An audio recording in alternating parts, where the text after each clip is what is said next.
Hello mga inay! So bago kayo mag-add to cart ng inyong mga 3D printers, panoorin nyo muna ang video na to kasi ipapakita ko sa inyo kung ano yung mga products na pwede nyong gawin, how much ba ang 3D printer, how much yung mga consumables, at paano nyo i-upgrade ang inyong mga paper products using a 3D printer. Pero malalaman nyo din kung fit ba to sa season nyo, ano yung mga pros and cons, at yung mga kailangan nyong i-consider before buying this 3D printer. So, are you ready? Let's go!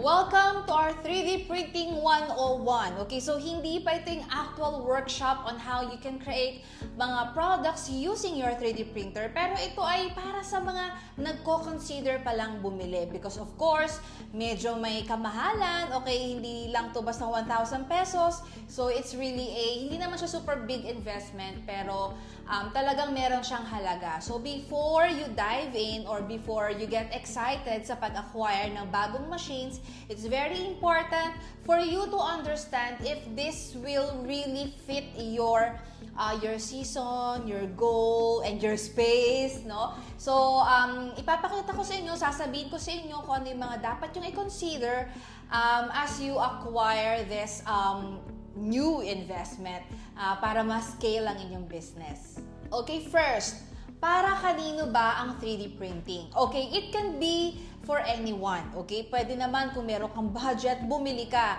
Pero if you are not that patient when it comes to learning new skills and all, so baka this is not for you. Kasi you really have to learn, no, not just the basics, but even yung kapag magde-design ka na ng mga products, ng mga pwede mong gawin, no, using your 3D printer. So masasabi ko na meron talaga siyang learning curve. So, of course, lahat naman ng modern technology and mga machines na meron tayo ngayon, bago mo talaga siya magamay at bago mo siya ma-maximize at ma-leverage, you really have to learn it. So, ako, it took me ilang months, no? And until now, hanggang ngayon, hindi ako tumitigil, no? Talagang inaaral ko pa rin siya, ano yung mga iba't ibang klase ng filaments, paano mag-design inside, kasi medyo mahina ako sa measurements and all.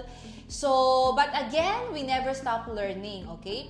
So, also, if you have pag medyo maliit lang yung space mo, you really have to strategize kasi medyo may kalakihan yung machine, no?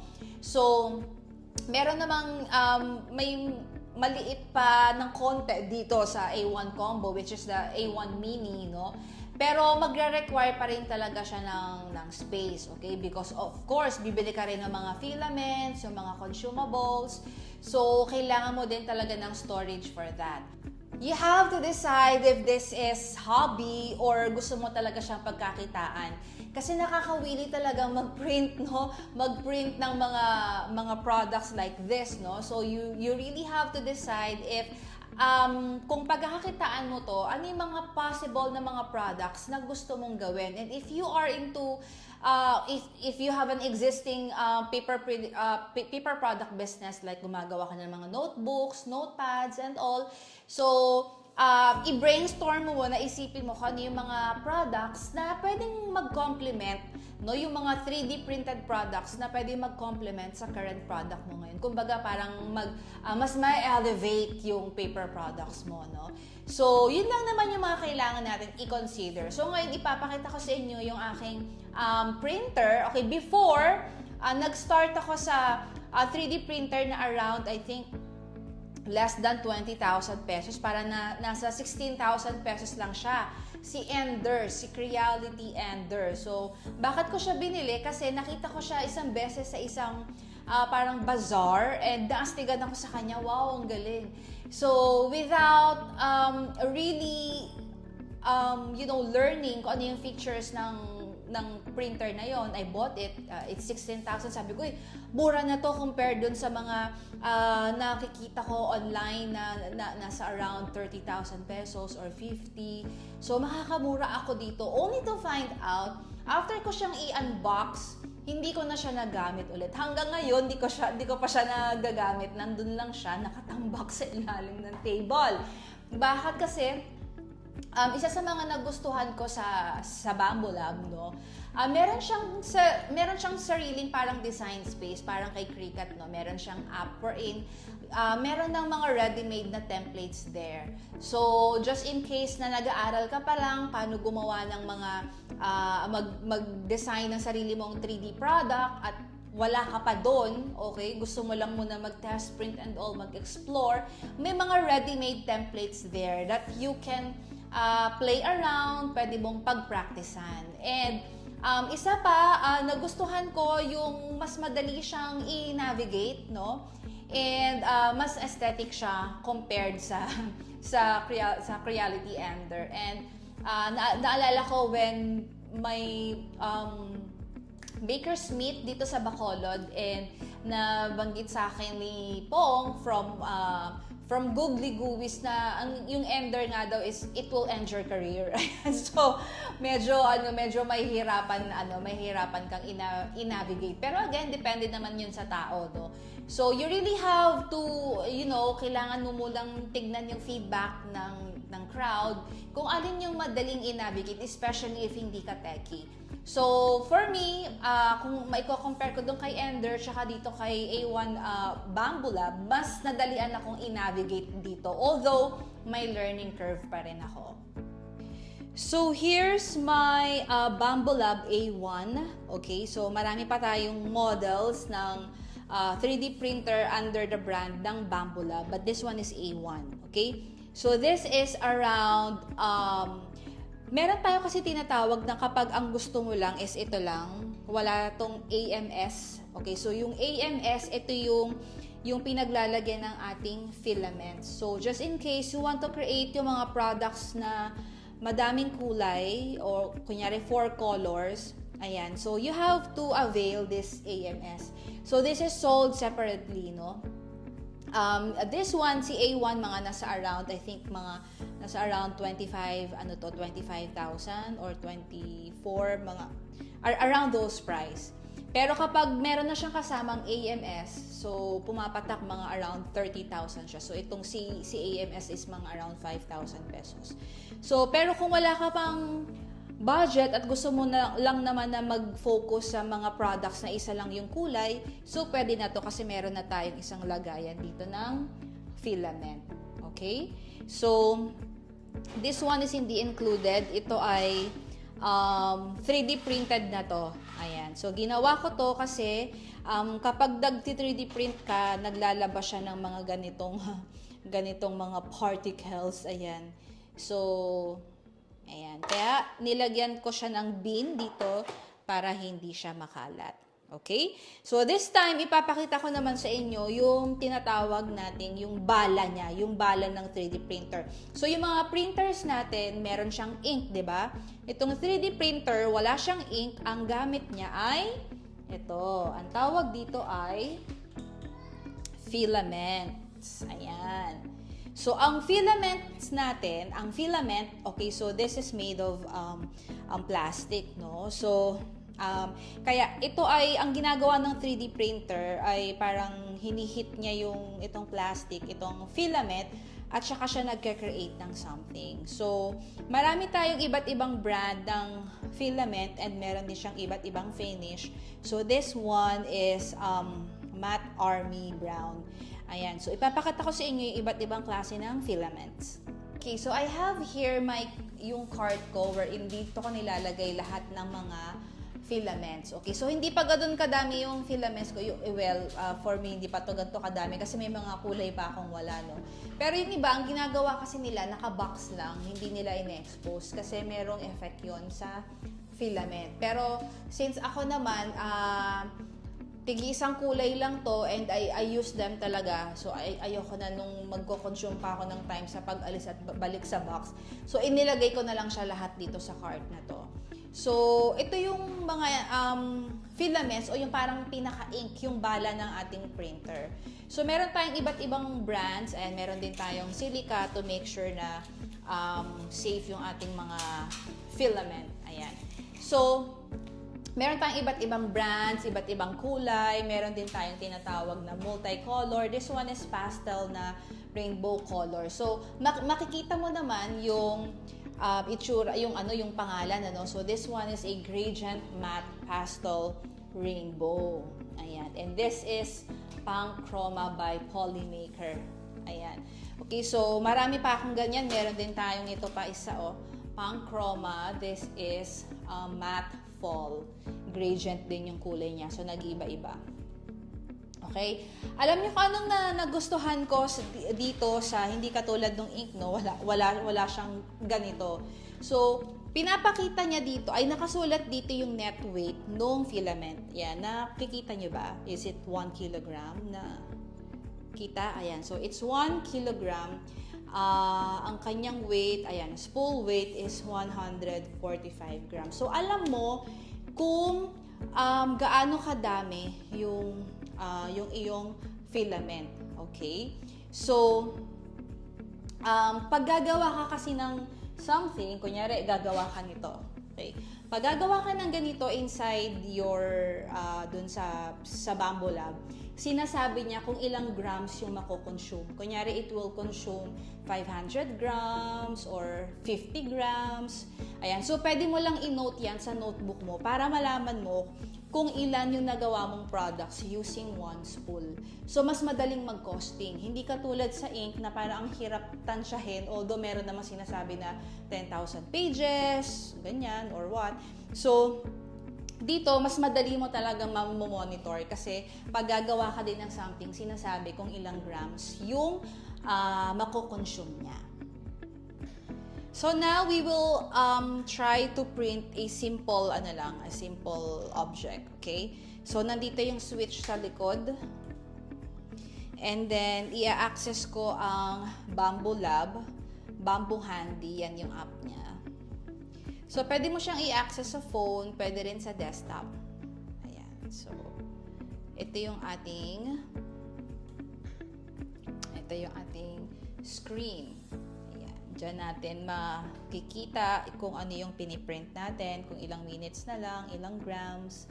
Ayan. So, yung filament, yan, kapag maglo-load ka ng mga filament mo, yan, dyan mo siya ilalagay. So, pag nag-workshop na tayo ng 3D printing, ituturo ko kung paano mag-load, paano magtanggal, ayan. Madali lang naman siya. Noong una medyo nahirapan ako, pero nagamay ko na rin siya. So, ito yung tinatawag nating AMS, yung 4 na color, and the external spool, yung nandito sa taas kanina. Ayan, this one. Ito. So, this is the external spool. So, 4 lang ang laman, ang tawag dito, ang space for this ng AMS.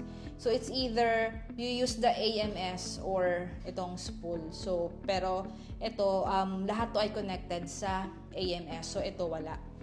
Pinaglalagyan ko lang siya nitong filament. Okay? So, magpiprint tayo ngayon using the Bambu Handy. So, gawin natin yung paper clip kasi madali lang siya. Hindi siya masyadong magko-consume ng time. Para habang pinapakita ko sa inyo yung mga products na pwede natin gawin using the 3D printer, ayan, nagpiprint tayo. Ayan, medyo naghang yung app natin. Also, kailangan ng internet. Para magamit mo si Bambu Handy, kailangan mo siya ng internet.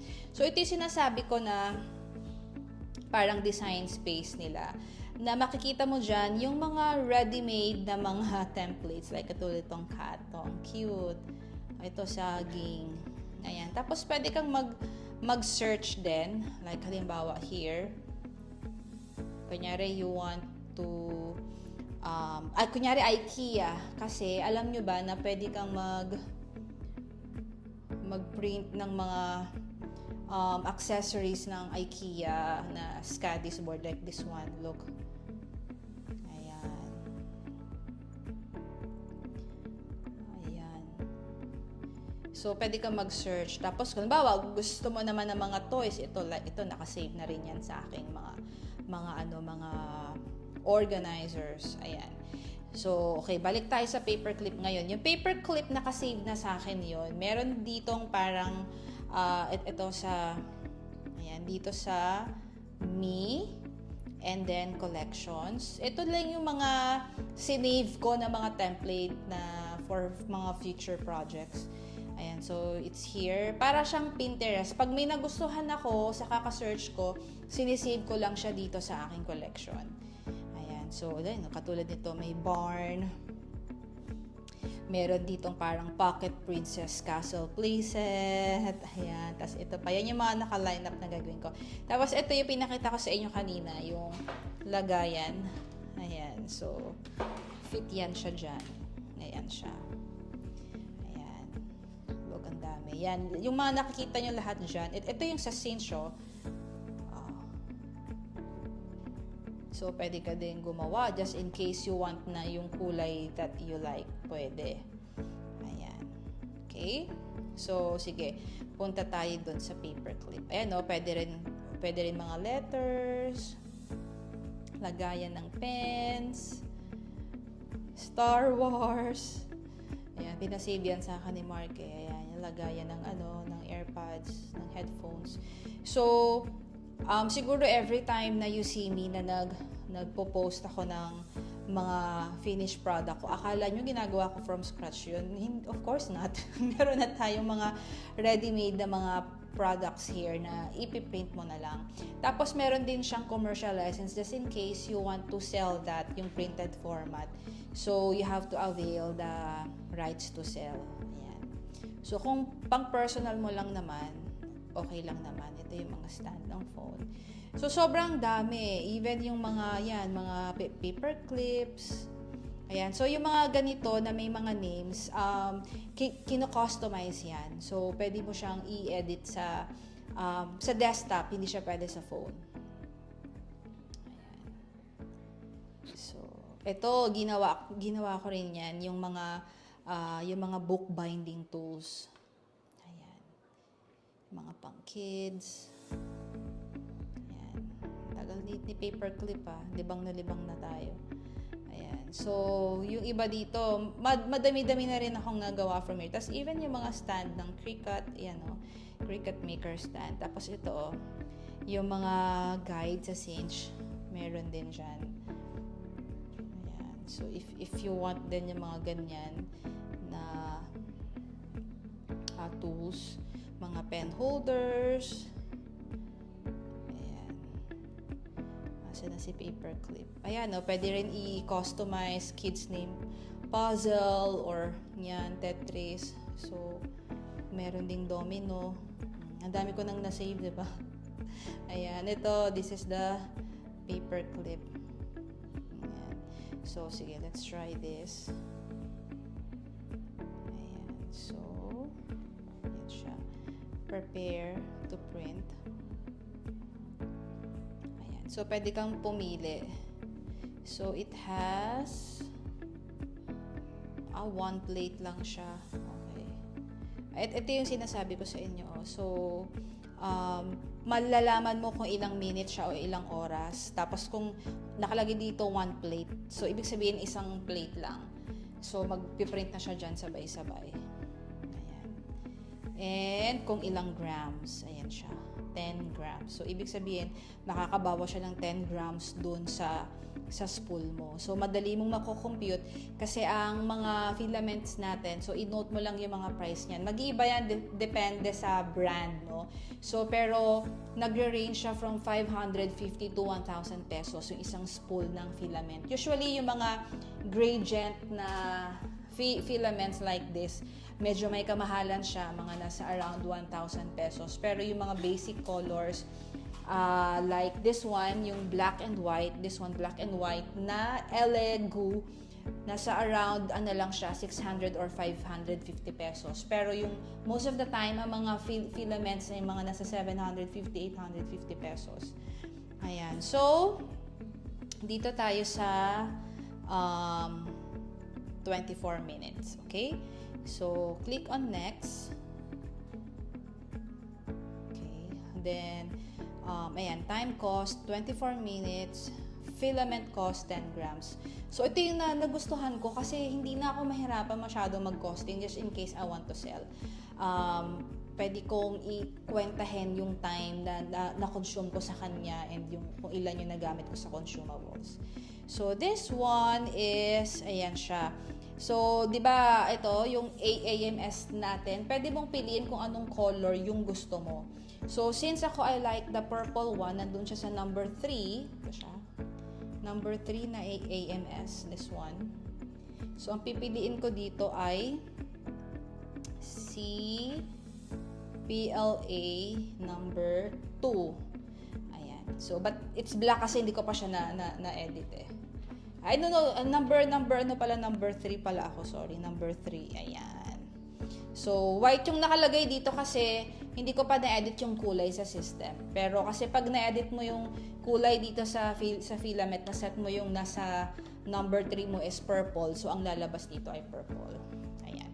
So, and then, may option ka dito for bed leveling, flow, calibration, and time-lapse. So, kiniklik ko pa rin yung bed leveling and flow calibration. Pero pwede rin namang hindi. Pero mas gusto ko.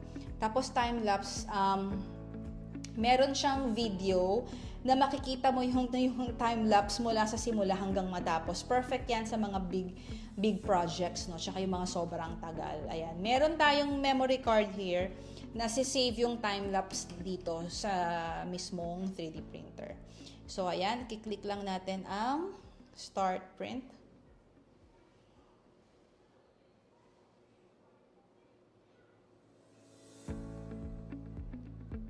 Ayan, hindi pala tayo nakapag-connect yan. So, sending print job.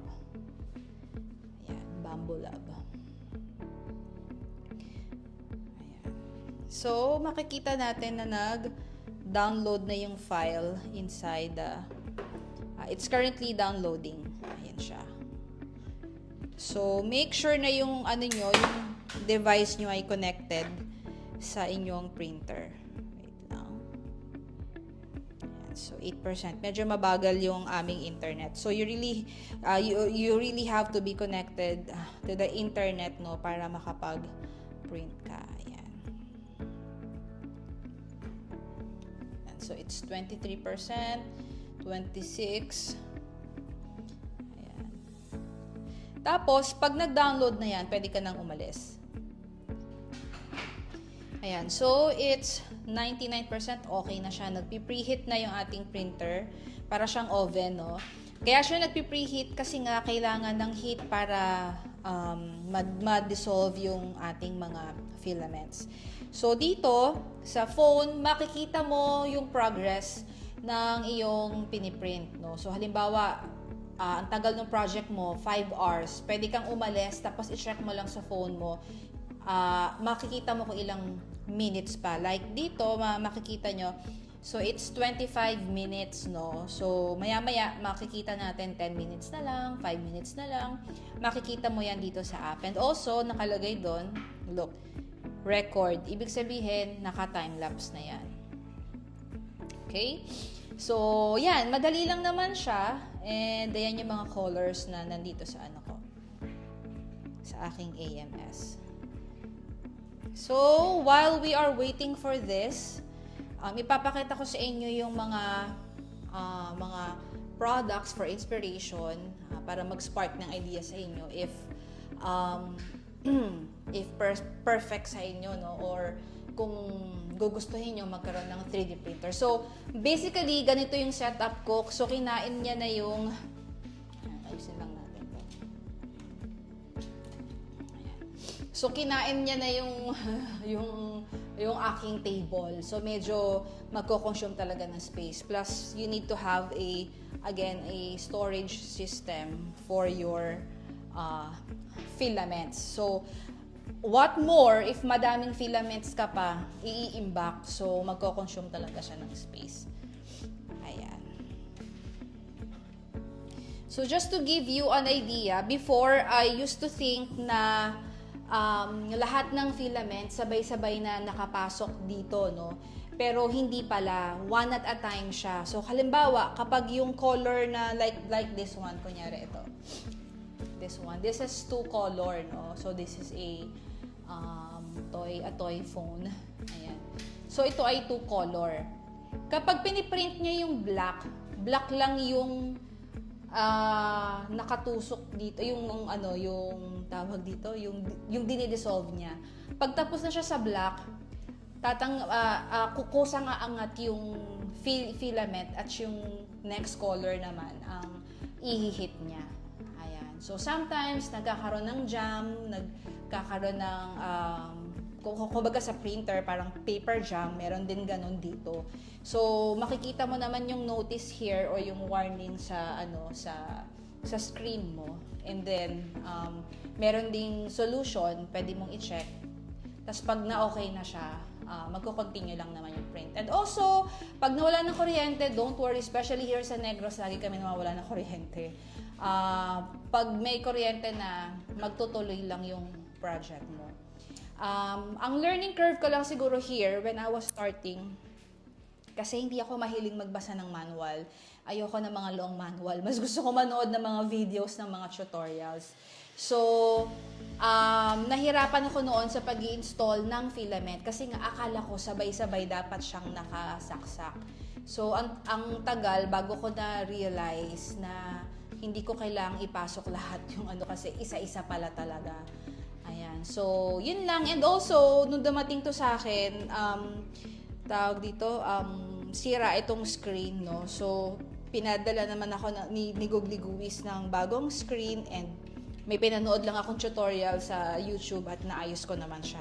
Ayan. So, meron akong extra learning curve dahil nung dumating sa akin to is faulty yung kanyang screen.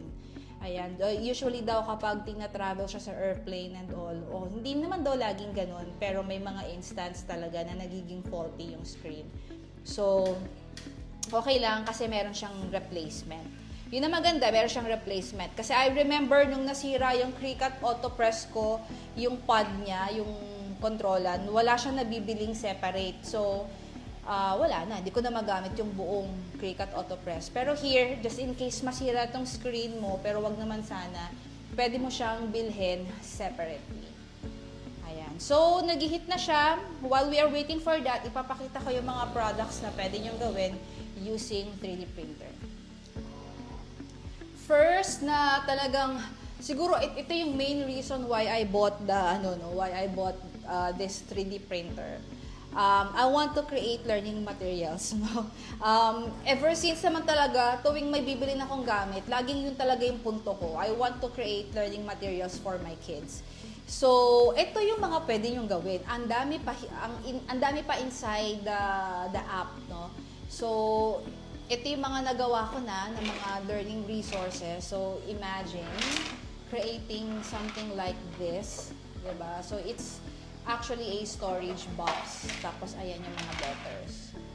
Ayan. So, pwede mong piliin kung anong kulay ang gusto mo. So, ito ang pinili ko yung multicolor na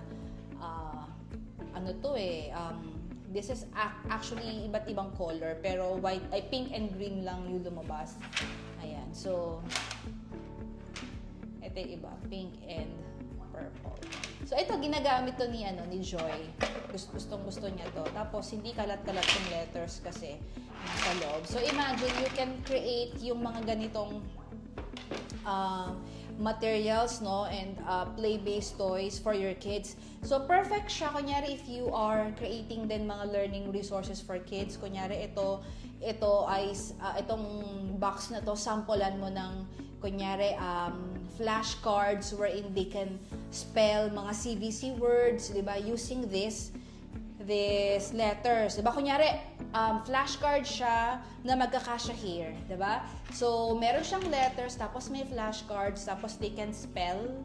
Di ba? They can spell yung mga words like mat, bat, fat, ganyan. So, yun, di ba? It's a good idea. At parang walang nagbibenta na ganito sa market, di ba?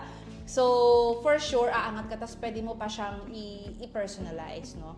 Another project that you can create is this, the CVC cubes. Ayan. So, pero hindi lang siya CVC kasi pwede kang mag-print ng madaming ganito para makabuo ka pa ng mga ibang words, hindi lang CVC. Pero ito, ginagamit namin ni Grace to for reading, no? Kunyari ito, rat.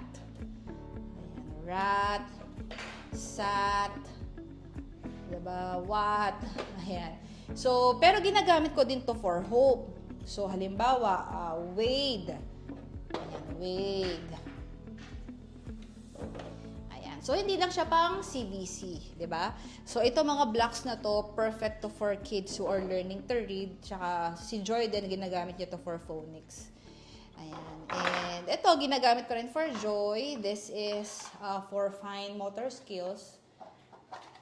So, yeah, may mga templates din inside hindi ko to ginawa from scratch. Lahat to ay ready-made template.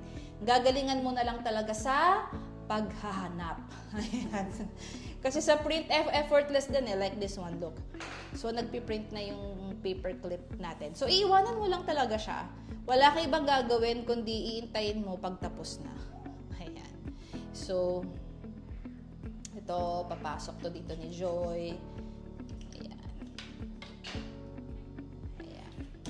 So, ayan. So, walang ganyan sa market, diba? So, meron din siyang lagayan. Okay? And ito,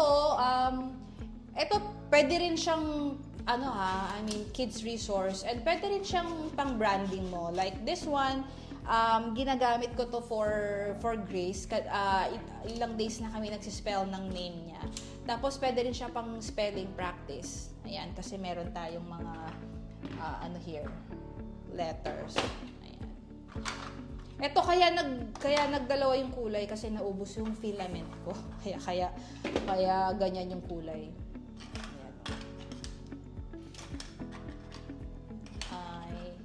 Ayan. So, ginagamit ko din to pang spelling ng kids. Pwede mo rin siyang pang branding. Kunyari, craft, 'di ba? O kaya bibong Pinay. Ayan, pwede 'yan. Okay? Tapos same din ito. So, ito naman ay napaghihiwa-hiwalay din. So, gina-jumble ko to tapos ipapaspell ko kay Grace yung kanyang name. Ayan, ipapasok lang na dyan. So, pwede mo rin tong gamitin na pang, kunyari, nag-video ka o nagfa-flat lay ka. So, yung pangalan ng brand mo, di ba? So, pwede yan. Ayan. So, yan yung mga learning resources na pwede mong gawin. Bukod sa mga learning materials, of course, you can create mga toys, no? So this one is a well-known game, yung Connect 4, 'di ba? But siya with the twist, so mukha siyang pasta.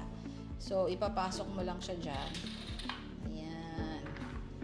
So nilalaro namin 'to ng mga bata. Nag-stuck siya, yun. Tapos sa kabila naman, pink. Ayan. So, kailangan maka-4. Kung sinong pinakamadaming na gawang 4, siya yung panalo. Tapos, ang maganda dito, pag inangat mo to, pag inangat ko yan, kusang maghihiwalay yung pink tsaka yung blue. Kasi di ba usually tayo magsusort o yung pink dito, yung blue doon. So, ito nagkukusa, look. 'Di ba? Yung pink nagpunta dito, yung blue sa kabila. Ayan. So ganyan siya ka-high-tech. Ayan.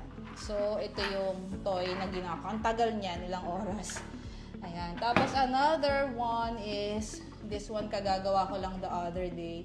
This is the cutest tic-tac-toe na makikita mo. Ayan. So ito ay ready-made din, no? Ready-made template na to na pinrint ko lang inside the app. Also, look at this. Ginagamit to ni Joy for sensory play. Ayan, look. Para siyang fidget. So, kaya ganito yung kulay niya kasi yung ginamit ko yung gradient, yung madaming kulay. Ayan. So, kaya siya ganyan. Pero, pwede rin naman siyang one color. Tapos, ito din, it's a toy na pinagawa ni Mark. Ayan. So, this is a box. Ayan. Si Mark kasi nagko-collect yun ng mga Super Mario. So, sabi ko sa kanya, piprintan ko siya ng mga ganito, siya ng mga Super Mario. So, pwede siyang storage box, kunyari yung mga small toys, ayan, or pang display. Meron din ganito na, may ilaw sa loob. So, pwede siyang night light. Ayan. Pwede ka rin gumawa ng sarili mong clicker. Ayan, para pang ng keychain. Ayan. So, ito pa pinagawa ni Hope. And she's playing right now yung Tetris. Ayan. Can I see Hope? Ayan. So, ginawa namin to. Tetris. Ayan. Tapos, ito yung common talaga na product na talagang sure na bebenta. Yung kapag nagko-customize ka.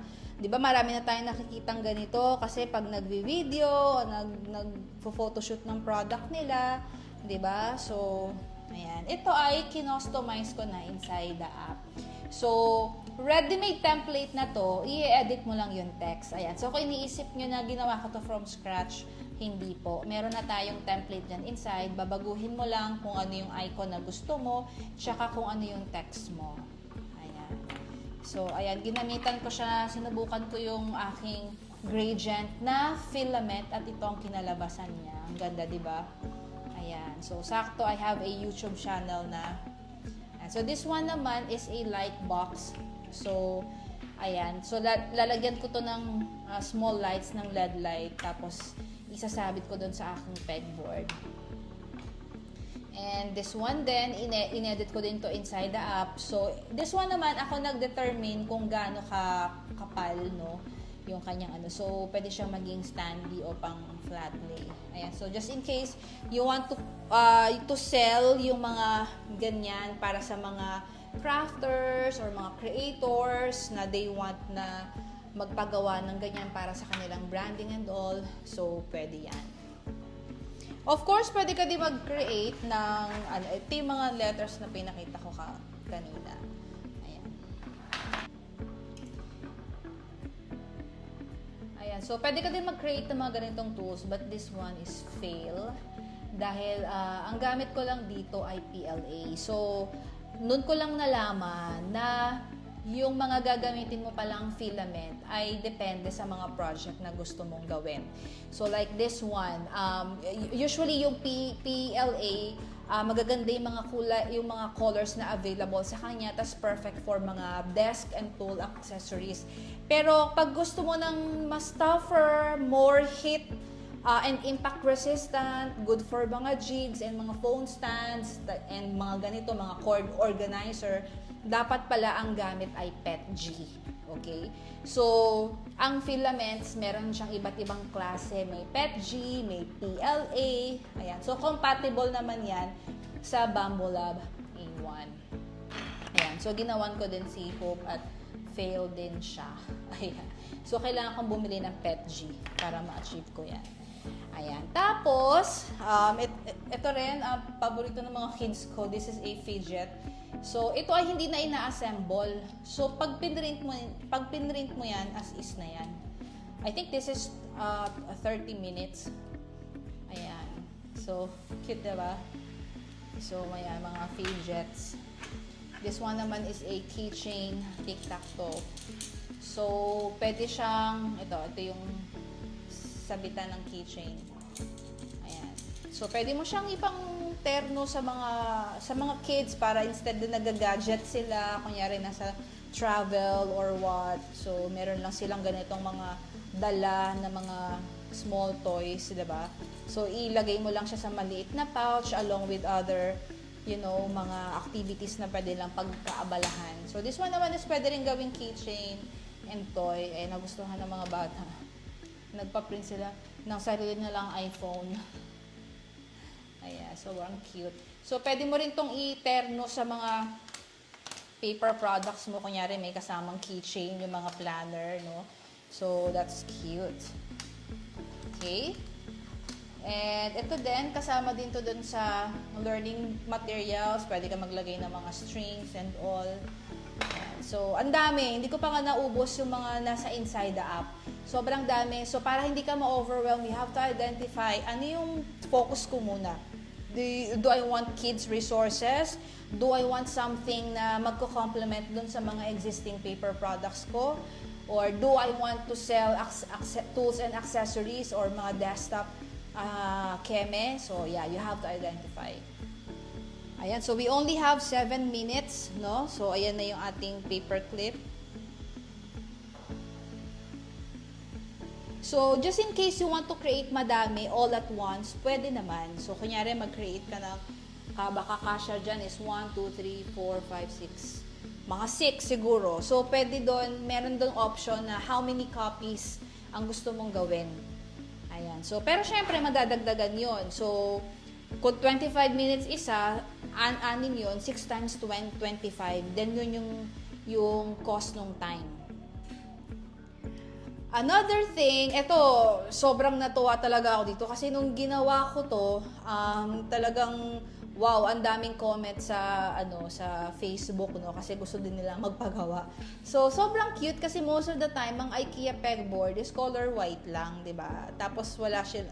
Meron din sila nung desktop, 'di ba, na na version. So, this one is so cute. Tapos even yung mga clips 'yan. So, pinrint ko na lang din yan dito sa aking 3D printer. So, ayan. So, it's green. So, meron din tayong purple, of course. Ayan. And katerno ng ating,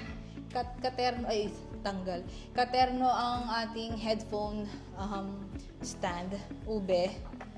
Ayan. Ito ay lagayan ng mga coins, susi, or AirPods. Ayan. So, this is 3D printed. Pareho din ito. 3D printed din. Madali lang yan gawin, parang 1 oras ata. Ito ay mga stand. Phone stand. Ito ay para pag mag-unbox ako.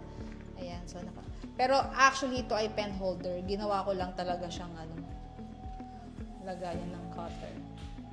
So, ayan. Sobrang cute. And wala yan sa market.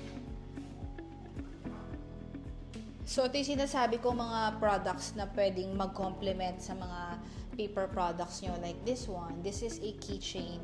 No? So, pwede mo siyang ipang keychain sa planner or sa like this one. Ginamit ko siya sa The Mama Who Multiplies. So, this is Genesis 12, 1-2. Ito ay ready-made template na to na inedit ko lang yung text niya. Pareho din itong Bibong Pinay. Ayan.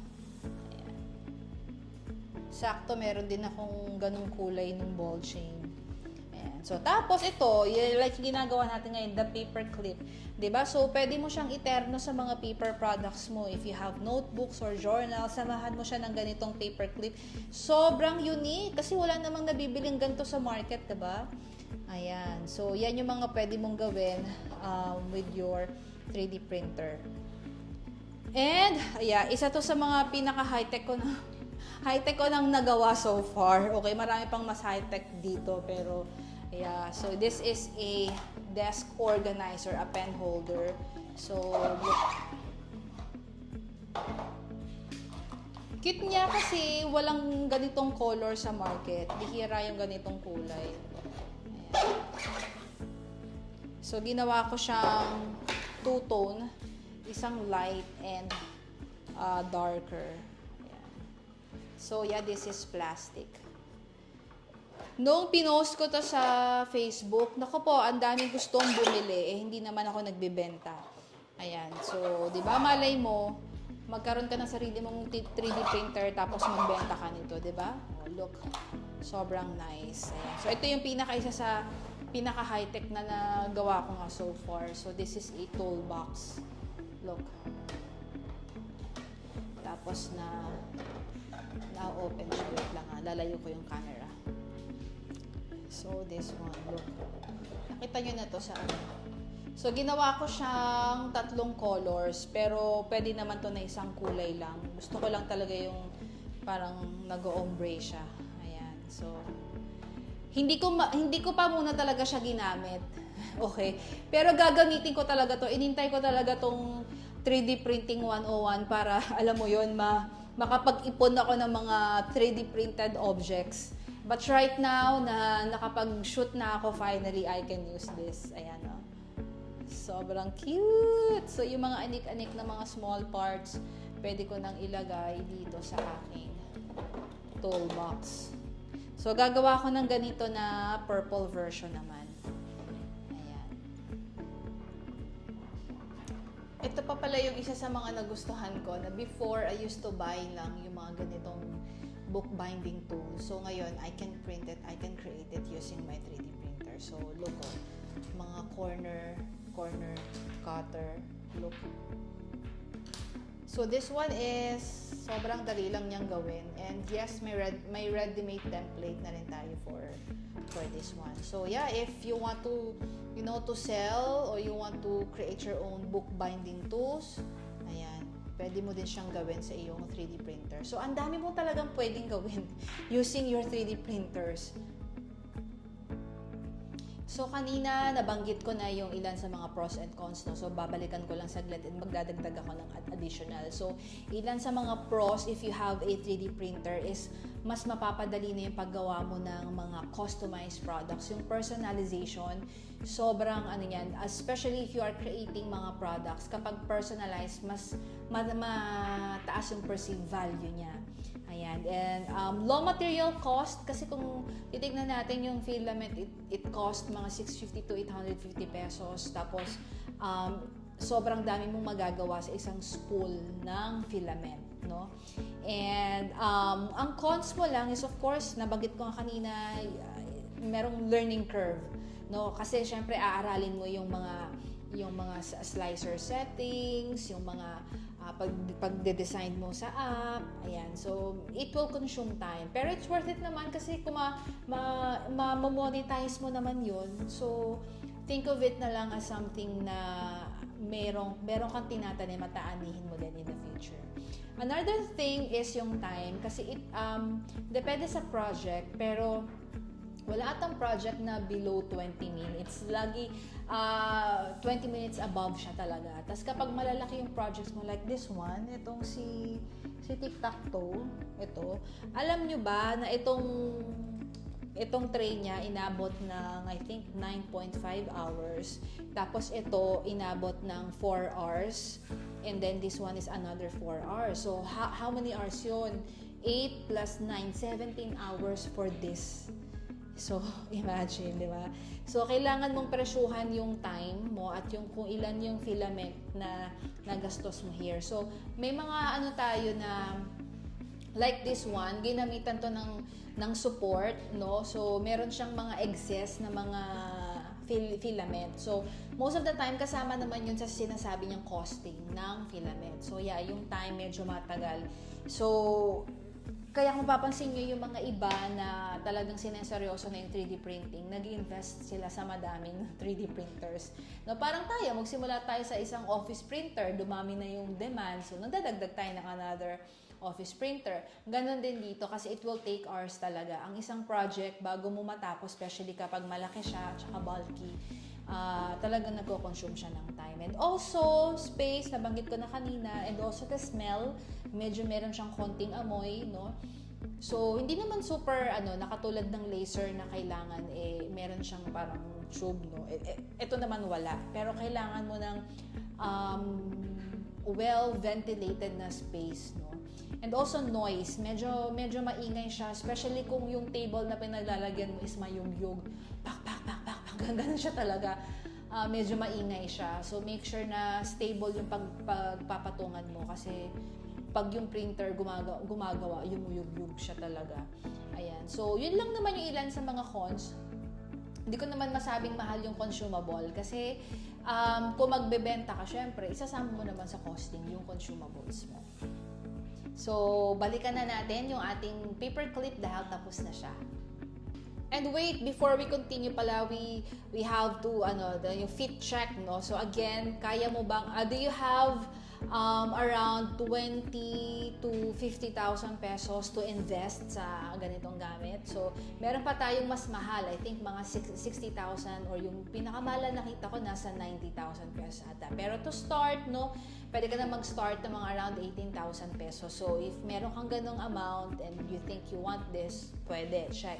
Another one is, kaya mo bang mag-allot ng 1 to 3 hours for a week to learn basics and yung maintenance ng printer mo. So, ako hanggang ngayon nanonood pa rin ako ng mga tutorials kasi sometimes meron akong mga nakukuhang mga error message sa printer na fini-figure out ko kung paano pa siya i-solve. Ayan. So, kung kaya mo mag-alat, go, check ka dyan. So, do you have a ventilated corner? Ayan. Especially if you will be using mga resin, ganyan. So, you have to make sure na you have an area for that. And, willing ka ba sa mga trial and error? Willing ka ba mag-aksaya ng konting filament para sa mga learning curves? Ayan. And if you are comfortable with CAD and downloading STL files, kasi especially if you will be do personalization, ayan. So, meron tayong learning curve dyan sa pag-create ng sarili mong mga 3D objects or 3D products. And lastly, if masaya ka ba sa small batch muna, kasi sinabi ko nga sa inyo, maliit lang yung plate, so ilan lang talaga yung magagawa mo dyan. Pero madami ka na rin magagawa, depende sa item. So if yes ang sagot mo sa mga bagay na yan, then I'm giving you a go signal to go and multiply, no, to go and mag-purchase ng 3D printer. Okay, so tapos na ang ating paperclip. So printing completed. Ayan, so it's 26 minutes and 9 grams. Tapos kung gusto mo siya ulitin ulit, reprint lang. Pero tayo, okay na tayo. Ayan. So, tatanggalin na natin ang ating plate. Ingat lang kasi medyo mainit yan. So, this is what I do. Magnetic yan eh. So, medyo mahirap siya tanggalin ng ganyan. So, ginagawa ko, ayan, binibend ko yung plate. Tsaka ko siya kukunin. Ayan. So, ito, ibabalik ko lang here. And we're done with our paperclip. Ube paperclip. Kunyari, I have here the Mama Home Multiplies na devotional. Sakto yung kulay, oh. Tignan nyo, oh, di ba? So, kunyari, gagamitin ko tong bookmark na to for this. Ayan. So, kunyari, nandito na ako sa day 8. So, ilalagay ko lang siya here. Wow! Look. Oops, sorry. Solid yung bookmark. Oops, sorry. So,